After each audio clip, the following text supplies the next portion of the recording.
آپ نے نام سنا ہوگا، حدیث شریف کی ایک کتاب ہے مشکات شریف۔ مدارس میں جو نصاب پڑھایا جاتا ہے طلباء کو، جس نصاب کو پڑھ کر طالب علم عالم بنتا ہے، اس نصاب کو کیا کہتے ہیں؟ درس نظامی۔ درس نظامی، اس درس نظامی کے اندر بھی یہ شامل ہے مشکات شریف۔ مشکات شریف کے آخری صفحے پر یہ حدیث ہے حضور صلی اللہ علیہ وسلم کی، یاد رکھو گے۔ حضور صلی اللہ علیہ وسلم نے فرمایا کہ میری امت میں ایک قوم آئے گی۔ حضور کے الفاظ پر غور کریں، پتہ چل رہا ہے کہ وہ قوم حضور کی حیات میں نہیں، بعد میں آئے گی۔ حضور نے فرمایا میری امت میں، اور یہاں سے بھی پتہ چل رہا ہے کہ وہ حضور کی ہی۔ حضور نے فرمایا میری امت میں ایک قوم آئے گی، لیکن سنیے گا حضور صلی اللہ علیہ وسلم نے کیا فرمایا۔ حضور صلی اللہ علیہ وسلم نے فرمایا کہ لہم اجرہ مثل اولہم، کہ ان کو جو اجر ملے گا وہ کریں گے تو اپنے دور میں، لیکن ثواب ان کو صحابہ کے دور کا ملے گا۔ اچھا ایک بات ذہن میں رکھیے گا، علماء فرماتے ہیں کہ اس امت کی، اس قوم کو ثواب صحابہ کے دور کا ضرور ملے گا، درجہ نہیں ملے گا۔ یہ یاد رکھیے گا، ثواب میں اور درجے میں فرق ہوتا ہے۔ ثواب ضرور ملے گا، درجہ نہیں ملے گا۔ فرمایا ثواب صحابہ کے دور کا پائیں گے۔ اچھا وہ ان کے کون سے عمل ہوں گے جس سے وہ پائیں گے؟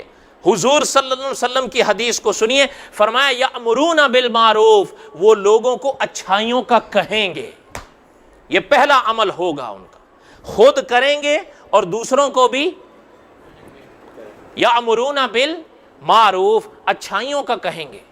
وینہون عن المنکر، اور برائیوں سے منع کریں گے، خود بھی رکیں گے اور دوسروں کو بھی روکیں گے۔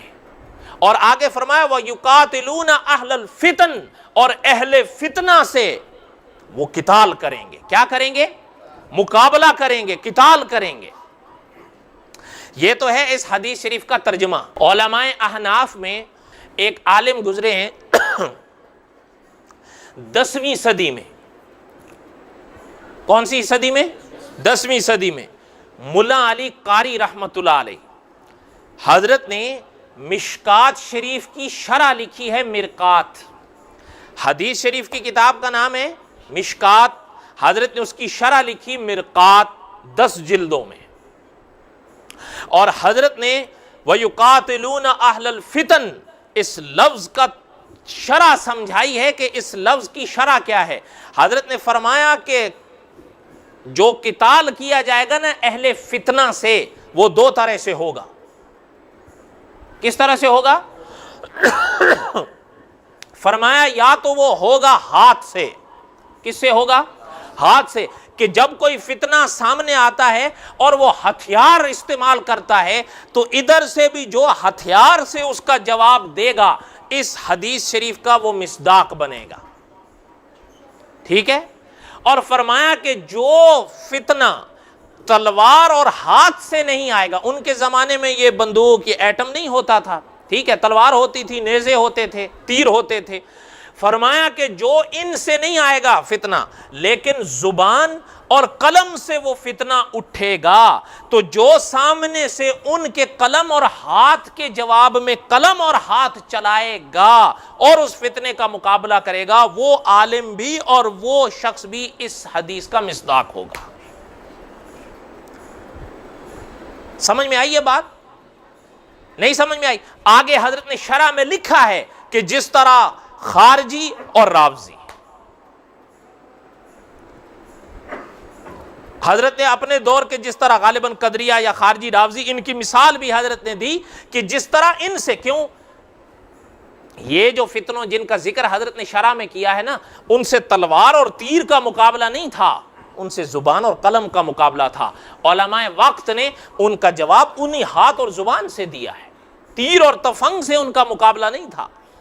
قائدیانیوں سے جو مقابلہ علماء دیوبند کو پیش آیا وہ تیر اور تفنگ کا تھا؟ تیر اور تفنگ کا تھا؟ نہیں، وہ کس چیز کا تھا؟ زبان اور قلم سے تھا۔ انہوں نے اگر ہاتھ سے کوئی چیز لکھی تو ہمارے علماء نے ہاتھ سے جواب دیے لکھ کر، اگر انہوں نے زبان سے تقریر کی تو ہمارے علماء نے تقریر سے جواب دیا، اگر وہ مناظرے میں اترے تو ہمارے علماء مناظرے میں اترے۔ تو اب جو علماء اس فتنے کے مقابلے میں اپنے آپ کو پیش کرتے رہے وہ کرتے رہے اس دور میں، لیکن ثواب پاتے رہے صحابہ کے دور کا۔